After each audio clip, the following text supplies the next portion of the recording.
বলছো? তুই আর ওই ছেলেটার সাথে কোনো সম্পর্ক রাখবি না। কেন? আমি কোনো কেনর জবাব দিতে অভ্যস্ত নই।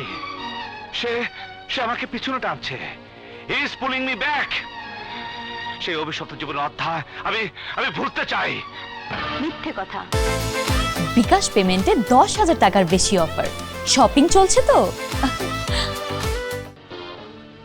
ভুলতে চাও না, বরং সেই ইতিহাসের পাতাগুলো রোজ তুমি উল্টাও, এবং উল্টাও বলেই আত্মপরিচয়ের যন্ত্রণা তুমি ছটফট করো। তাদেরকে না যতটা ঘৃণা করো, তার চেয়ে বেশি ঘৃণা করো নিজেকে। এতিমখানার দিকে তাকিয়ে তুমি ভাবতে থাকো আমার জন্ম বৈধ না অবৈধ। আরে আমি তো এতিমখানারই মেয়ে।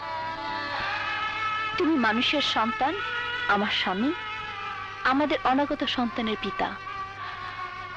এর চেয়ে বড় পরিচয়ের আর প্রয়োজন নেই। আমার আমার যন্ত্রণা হয় মধু, আমার যন্ত্রণা হয়। কোন দিন উল্টো স্রোতে তাদের কুলে গিয়ে না বলতে হয়, আমাকে স্বীকৃতি দাও, পুত্র হিসেবে স্বীকৃতি দাও।